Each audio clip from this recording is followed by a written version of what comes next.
Welcome back to my channel Battle Botanist. तो आज के टॉपिक हमारा है ब्लड के बारे में हम पढ़ेंगे, लिम्फ्स के बारे में पढ़ेंगे और ब्लड का स्ट्रक्चर हम देखेंगे। जितना आपके क्लास 10 के सिलेबस में है हम सिर्फ उतने पे ही जाएंगे, पेरिफेरी में ही जाएंगे, ज़्यादा डीप में नहीं जाएंगे because in deep it is not in our syllabus. तो अकॉर्डिंग टू सिलेबस जितना हो सकता है आज की वीडियो में कवर अप करा दूंगा। ब्लड, जैसे कि आपको पता है कि ब्लड क्या है, एक टिश्यू है।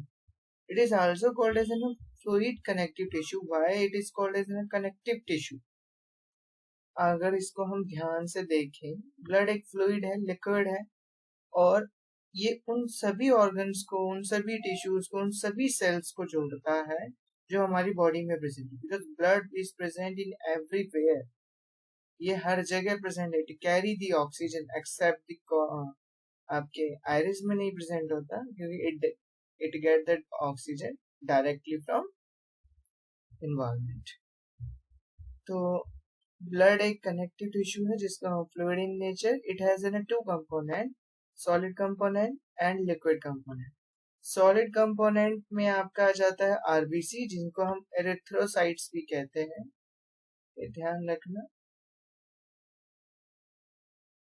एरिथ्रोसाइट्स एरिथ्रोसाइट्स इसलिए कहते हैं क्योंकि जब हीमोपोएसिस हुआ था, हीमोपोएसिस में फॉर्मेशन ऑफ एन आरबीसी, तो इसलिए यहाँ एरिथ्रोसाइट्स से ही ये ओरिजिनेट हुए हैं।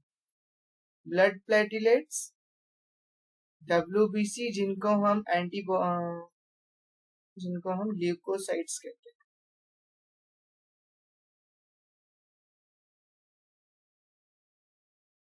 तो what are the site of producing all of this? Bone marrow. तो बोन मैरो में आपका डब्ल्यूबीसी और आरबीसी का प्रोडक्शन होता है। तो अगर मैं बात करूं आरबीसी की एज की, तो आरबीसी की age is much high as compare to WBC because it carry respiratory gases like O2, CO2। इसमें एक हीमोग्लोबिन मॉलिक्यूल होता है जिसकी वजह से इसका कलर रेड होता है, that is haemoglobin. Haemoglobin molecule एक ऑक्टामर है, ये एक ऑक्टामर है, कुछ इस तरह का मॉलिक्यूल है। ठीक है, ये 4 का दिखा हुआ है, लेकिन ऐसे ही 4 इसके सब यूनिट्स यहाँ पे भी अटैच है, इसके जस्ट बैक पे। तो इट इज एन ऑक्टामर। तो वो हमारे सिलेबस में नहीं है, मैं सिलेबस की बात इसलिए कह रहा हूँ क्योंकि जितना टाइम क्लास में है उतना ही कराएंगे तो ज्यादा बेटर रहेगा। ब्लड प्लेटलेट्स, आपने देखा होगा जब भी कोई कट लग जाता है फिंगर में, ठीक है, फिंगर में कट लग गया, ब्लीडिंग होने लग गई, कुछ देर बाद ये ब्लीडिंग स्टॉप हो जाती है। Why? Because of presence of an blood platelets. इसमें एक प्रोटीन होता है जिसको हम बोलते हैं फिब्रिनोजन। ठीक है, ये फिब्रिनोजन ब्लड में इनएक्टिवेटेड कंपाउंड में रहता है, लेकिन जैसे ही एक्टिवेट होता है इट फॉर्मिंग इन फाइबर्स, और ये इसलिए इसको हम बोलते हैं कोगुलेशन में हेल्प करेगा, क्लोटिंग और कोगुलेशन। डब्ल्यूबीसी क्या? डब्ल्यूबीसी आपके सोल्जर्स है, ये एंटी डिफेंस मैकेनिज्म कंटेन करते हैं। हमारी बॉडी में कोई भी फॉरेन पार्टिकल्स आ जाएगा, WBC release antibodies, that's why they are also called as an antibody defence mechanism. Antibodies को रिलीज करते हैं। एंटीबॉडीज क्या है? ये सोल्जर है हमारी बॉडीज की, which attack the foreign particles and kill them। like कोई बैक्टीरिया आ गया, कोई वायरस हो गया, कोई जर्म्स हमारे बॉडी में एंटर कर रहे हैं, then antibodies is released by WBC and kill it all। तो ये प्रोवाइड करता है डिफेंस मैकेनिज्म में, कैसे? इंगल्फ करके या फैगोसाइटोसिस करके, या प्रोड्यूस करेगा एंटीबॉडीज, या तो डायरेक्टली उसको खा लेगा इंगल्फिंग में, या एंटीबॉडीज के प्रोडक्शन के जरिए उसको अटैक कराएगा। तो एंटीबॉडीज, आपका एंटीबॉडीज का स्ट्रक्चर ऐसा होता है, वाई शेप का स्ट्रक्चर होता है, इसमें हैवी और लाइट चेन्स होती हैं, इनके ऊपर आपके आइसोटोप्स होते हैं। अब इन्हीं पे आपका एंटीजन बाइंड करेगा। एंटीजन क्या है?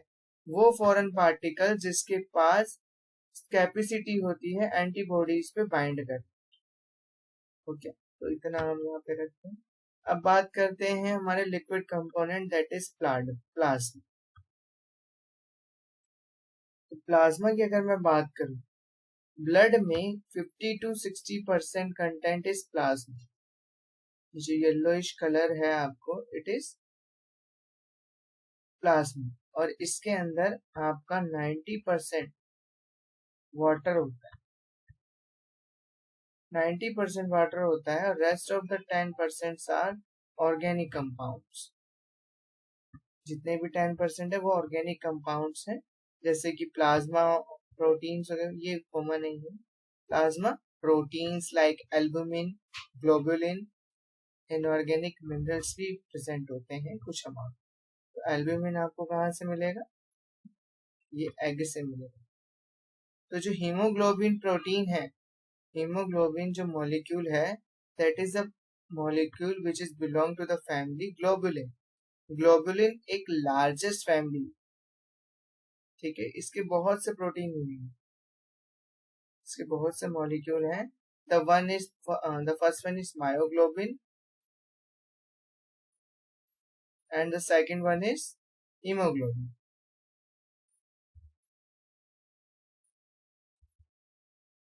Hemoglobin is a carrier molecule of oxygen and myoglobin is a storing molecule of oxygen. WBC का कंटेंट कितना है इस ब्लड में? 1% से भी कम। प्लेटलेट्स भी 1% से कम होते हैं। RBC around 30 to 48%। लिम्फोसाइट्स की बात करें तो जब अगर हम एक लिम्फ की बात करें, लिम्फ क्या है? लिम्फ आपके लिम्फेटिक वेसल्स में ड्रेन ऑफ होते हैं। एक किलो लिम्फेटिक कैपिलरीज में जाके ड्रेन होते हैं। जो भी एक्स्ट्रा सेलुलर फ्लूइड आपका ब्लड में प्रेजेंट है, उसको ड्रेन ऑफ का काम इस लिम्फ का होता है, ठीक है। आपने सुना होगा कि लिम्फेटिक वेसल्स प्रेजेंट है, तो यानी उन लिम्फेटिक वेसल्स में ये लिम्फ फ्लूइड आपका मूव ऑन कर रहा है। It is also yellowish in colour और milky white in colour, depending upon the concentration of its concentration। इसकी concentration पे डिपेंड करेगा इसका कलर। इसका कलर येलो से मिल्किश व्हाइट होता है, मिल्किश व्हाइट।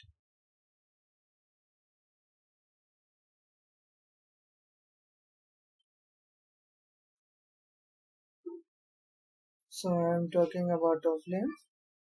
लिम्फ के बारे में हमारी बात चल रही थी कि लिम्फ क्या है। एक इसकी कंसेंट्रेशन पे इसका कलर डिपेंड करता है, कहने का मतलब ये था।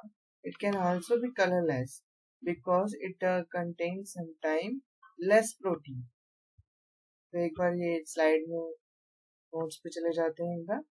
Lymph is an another fluid, हाँ of course, like in a blood it also help in transportation, like that it also carries some plasma protein and blood cells as well। और यही इसको हम टिश्यू फ्लूइड भी कहते हैं, ये ध्यान रखें। क्या होता है कि जैसी प्लाज्मा प्रोटीन और ब्लड सेल आपके इंटरसेलुलर स्पेस से निकल के एक टिश्यू में एंटर कर जाते हैं, तो ये लिम्फ फॉर्म कर लेते हैं, और इसी को हम टिश्यू फ्लूइड भी कहते हैं। Like similarly blood plasma, it is colourless and contain less protein, but plasma is not colorless, it is yellowish in color।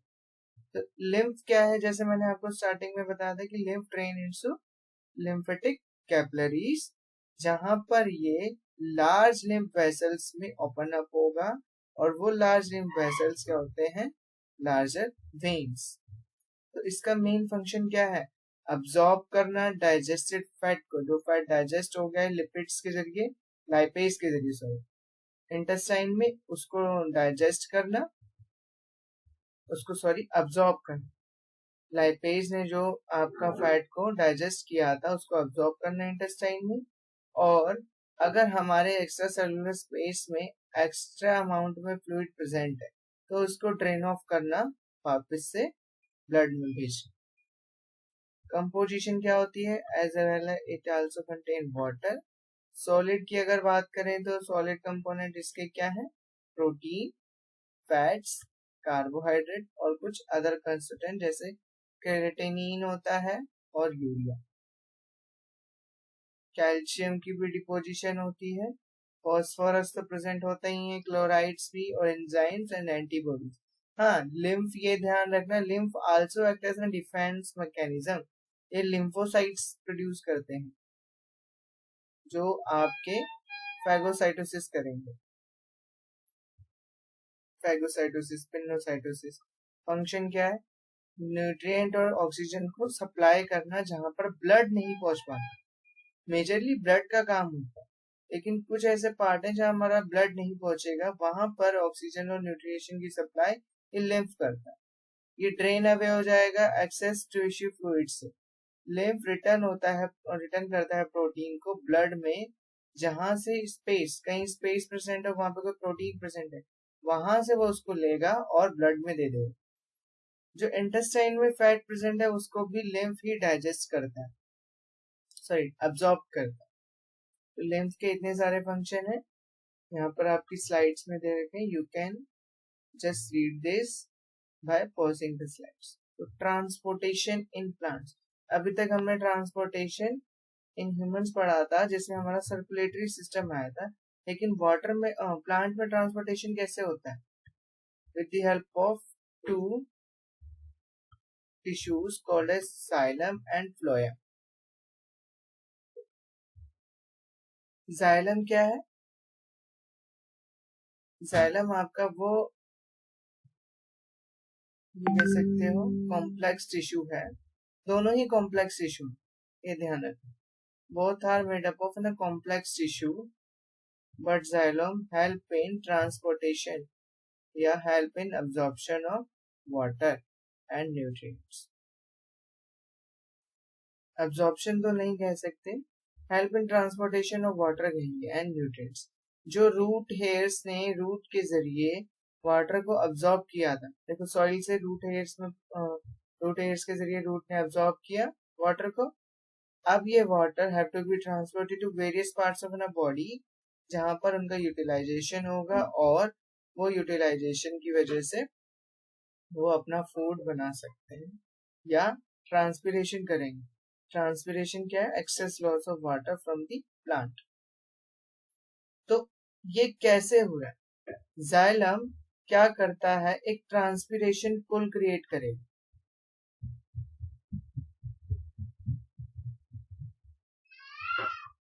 ये ट्रांसपिरेशन पुल आपका इवेपोरेशन प्रोसेस के जरिए रूट से वाटर को टेकअप करेगा अपने रीजन तक। इसी के जरिए कैपिलरी एक्शन के जरिए आपका वाटर ट्रेवल अप हो जाता है different body parts of plants. ये तो बात हो गई थी जाइलम की। फ्लोएम का क्या मेन फंक्शन है? अब जो लीफ ने रॉ मटेरियल यूज करके फूड पार्टिकल्स बनाए हैं अपने लिए, that should have to be transported into roots as well. वो तो लीव्स में प्रेजेंट है ना, स्टेम में तो प्रेजेंट नहीं, रूट्स में नहीं प्रेजेंट, तो उनको वहां पे पार्ट में भेजना जरूरी है। तो उसमें आपका तो इसी प्रोसेस को हम कहते हैं ट्रांसलोकेशन। और इसमें जो कॉम्प्लेक्स टिश्यू वर्क करता है दैट इज फ्लोएम। तो xylem does not required energy. ये देखो, ध्यान दो बेटा, कि जाइलम जो है एनर्जी बिल्कुल भी रिक्वायर नहीं करता। स्टिल इट इज मतलब ये जो वाटर ट्रांसपोर्ट कर रहा है, ये एंटी ग्रेविटी होते हुए भी एनर्जी नहीं रिक्वायर करता। ये कैपिलरी एक्शन के जरिए चढ़ता है। लेकिन फ्लोएम रिक्वायर एनर्जी, क्योंकि उसको ऊपर के पार्ट्स में भी भेजना है, नीचे के पार्ट्स में भी भेजना है।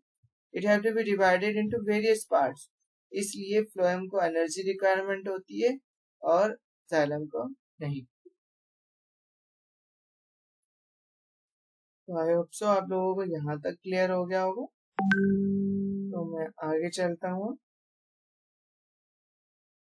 अब बात करते हैं हमारे एक्सक्रीशन की।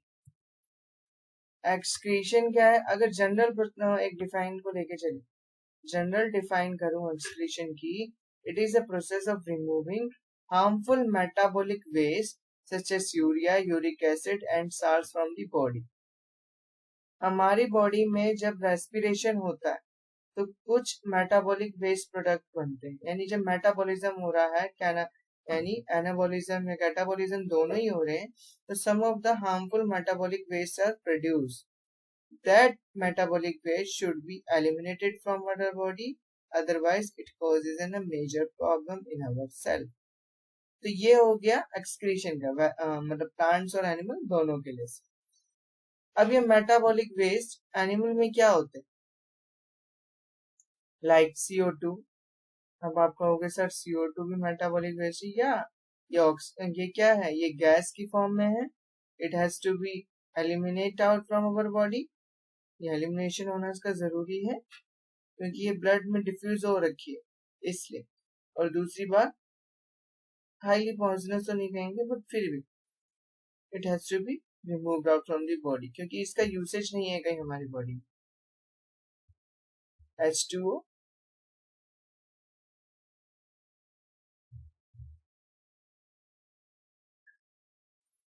और नाइट्रोजन वेस्ट। ज्यादातर बच्चे क्या करते हैं, नाइट्रोजन वेस्ट को ही मेटाबॉलिक वेस्ट बोल देते हैं। There is an difference between both of them. Metabolic waste के अंदर नाइट्रोजनस वेस्ट आते हैं, तो nitrogenous waste is an part of metabolic waste, both are not same. ठीक है। अब क्या होता है कि H2O, अब आप कहोगे कि H2O कैसे मेटाबॉलिक वेस्ट हो गया। जब आपका H2O प्रोडक्शन होता है, ये H2O अगर आपके बॉडी में चेस्ट कैविटी में अगर एंटर कर जाए, then it causes many problem. कैसे? That it favor the favorable condition for tumor patients, that's why, for tuberculosis patients, not tumor patients. ये ट्यूबरक्लोसिस पेशेंट्स को ये हार्मफुल रहता है। क्यों?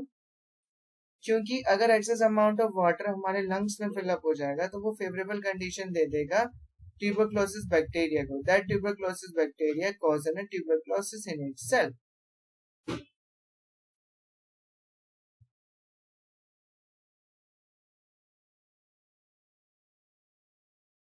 वाटर कैसे हमारा एक्सक्रीटरी प्रोडक्ट है, मेटाबॉलिक वेस्ट कैसे बोल रहे हैं हम इसको। एक्चुअल में जब सेलुलर रेस्पिरेशन होता है तो हमारा वाटर मॉलिक्यूल भी फॉर्म होते हैं। ये वाटर मॉलिक्यूल जितना यूटिलाइज कर सकती है बॉडी उतना कर लेती है। अगर ये वाटर मॉलिक्यूल हमारे लंग्स में चला जाए, एक्सेस अमाउंट में प्रेजेंट और लंग्स में एंटर करने लग जाए, तो it causes an major problem. कैसे मेजर प्रॉब्लम? ये फेवरेबल कंडीशन प्रोवाइड करा देगा ट्यूबरक्लोसिस बैक्टीरिया की। तो अब बात करते हैं नाइट्रोजनस वेस्ट की। तो नाइट्रोजनस वेस्ट क्या हो गए, urea, uric acid, uric salt, ये सारे के सारे नाइट्रोजनस वेस्ट है जो नाइट्रोजन से फॉर्म होके आए। तो they have to be eliminate from our body, otherwise it causes an major problem to us. तो ये था मेरा ट्रांसपिरेशन इन एनिमल्स। तो अब हम बात करेंगे, sorry transpiration not transpiration, excretion in animal. तो हम बात करेंगे एक्सक्रीशन इन प्लांट्स। तो प्लांट्स में एक्सक्रीशन किन फॉर्म में निकलता है, आपने कट किया होगा कभी कोई प्लांट, तो इसमें से मिल्की लेटेक्स रिलीज होने लगी। या अपने आप किसी प्लांट में से अगर आप देखोगे ओरोकेरिया, ठीक है, ओरोकेरिया एक क्रिसमस ट्री बोलते हैं इसको। अगर इसको हम देखते हैं ओरोकेरिया को, तो इसके स्टेम में से अपने आप सा रेजिन टाइप मटेरियल निकलने लग जाता है। Why?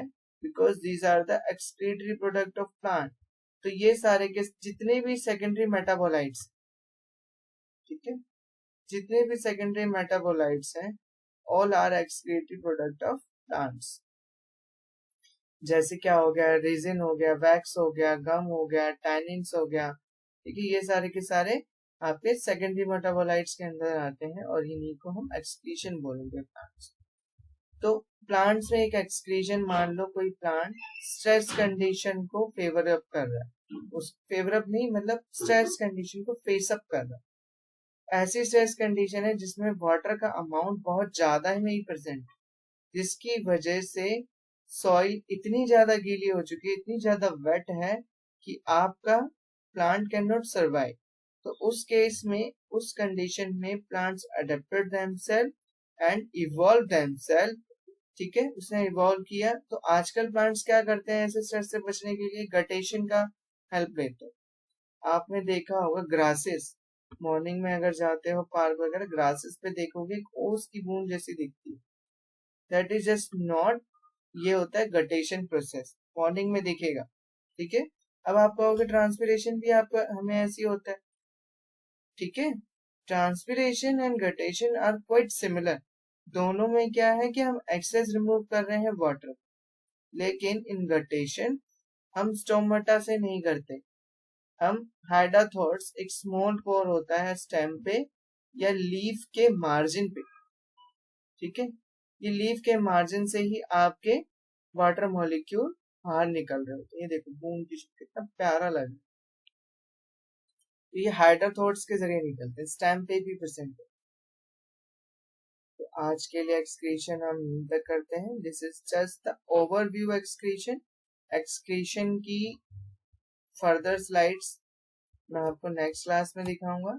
तो हमने एक्सक्रीशन इन प्लांट्स कर लिया, थोड़ा सा और डिटेल में करना बाकी है एनिमल्स और प्लांट्स का, जिससे आपको समझ आए। एक्सक्रीटरी सिस्टम के बारे में मैं नेक्स्ट क्लास में बताऊँ। Thank you for watching my video and please subscribe my channel. Thank you so much.